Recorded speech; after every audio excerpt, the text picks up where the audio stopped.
Jadi pernahkah kalian berpikir gimana rasanya hidup di tempat di mana malam bisa berlangsung berbulan-bulan, di mana udara dinginnya bikin jari-jari membeku dalam hitungan menit. Kalau kita ada di sana mungkin sehari saja udah nyerah. Tapi ada satu bangsa yang justru menjadikan tanah beku ini sebagai rumah mereka. Mereka adalah Eskimo, atau lebih tepatnya mereka menyebut diri mereka Inuit, yang artinya sederhana. Ribuan tahun yang lalu, nenek moyang orang-orang Inuit melakukan perjalanan gila-gilaan.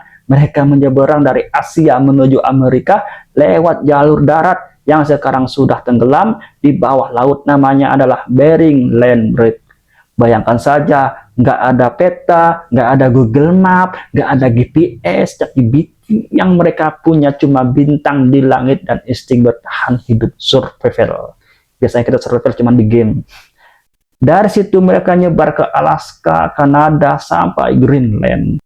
Sebenarnya istilah Eskimo ini luas, ada Inuit, Yupik, Aleut, masing-masing punya bahasa dan tradisi sendiri. Jadi jangan bayangin mereka cuma satu kelompok kecil di tengah salju, mereka bangsa besar dengan ribuan tahun sejarah di baliknya. Kalau dengar kata Eskimo pasti banyak ngebayang rumah es, iglo. Padahal iglo itu cuma dipakai saat berburu saja, jauh atau perjalanan panjang. Rumah utama mereka lebih sering dari tenda kulit hewan atau kayu yang sederhana. Jadi iglo itu kayak hotel darurat di tengah badai salju. Jadi iglo itu jarang dipakai. Kalau makanannya bagaimana? Nah, menarik.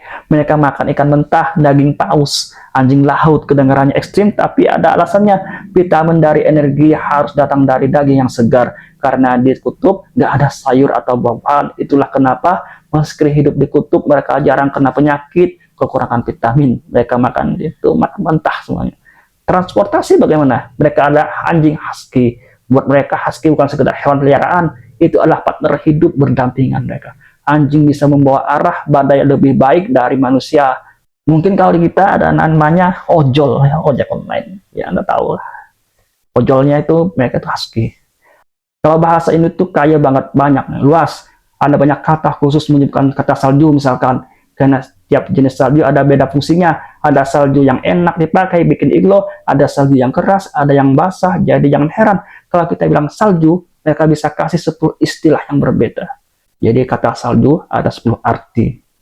Mereka juga punya musik, drum tradisional yang iramanya menggema di tengah malam kutub utara sana. Lagunya bukan sekedar hiburan, tapi doa, cerita berburu, bahkan mitos leluhur. Mereka jadi berburu-buru, bukan lagu-lagu dari berburunya gitu lagunya. Ukiran tulang paus, gading warlus, jadi karya seni dengan makna spiritual mereka. Dan satu hal yang bikin kagum, mereka hidup komunal. Kalau ada yang dapat buruan, hasilnya dibagi rata. Gak ada yang dibikin kelaparan, solidaritas mereka itu luar biasa. Jauh dari kata individualisme yang sering kita lihat di kota-kota modern ini. Sekarang kita akan bahas tentang mitos dan legenda orang-orang Inuit.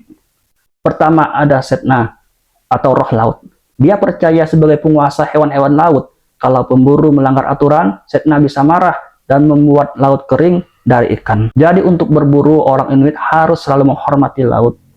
Lalu ada aurora. Kalau buat kita aurora itu sekedar cahaya yang indah di langit. Buat mereka itu berbeda. Itu adalah roh leluhur yang sedang menari di langit malam. Ada yang percaya kalau kamu bersiul ke arah aurora, roh bisa turun menghampiri merindingkan kalian. Ada juga cerita tentang Kalupalik, makhluk berkulit hijau yang tinggal di laut. Katanya dia suka menculik anak-anak yang nakal, yang keluar sendirian. Di balik horor cerita itu ada fungsi mendidik juga supaya anak-anak nggak sembarangan main ke laut sendiri-sendirian. Kalau hilang, berabe. Jadi mitos buat mereka bukan cuma cerita horor saja, tetapi juga pelajaran hidup. Zaman sekarang, kehidupan Inuit banyak berubah. Mereka tinggal di rumah modern, sekolah, bahkan pakai snowmobile, ganti self-dog. Tapi tradisi masih dijaga. Bahasa masih diajarkan, tarian masih dimainkan, cerita mitos masih diceritakan. Anak-anak Inuit sekarang pun main TikTok mungkin biasa.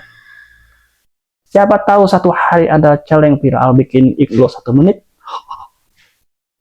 Dunia berubah, tapi akar mereka masih kuat. Nggak bisa dipungkiri ada juga kontroversi, pemburuan paus dan anjing laut sering dikritik. Buat dunia luar itu kejam, tapi buat Inuit itu bagian dari tradisi dan survival mereka. Ada juga masalah diskriminasi, stereotip, dan perjuangan mempertahankan tanah dan adat. Jadi cerita Inuit itu bukan cuma romantis tentang Iglo dan Aurora, tapi juga perjuangan politik, identitas, dan hak hidup.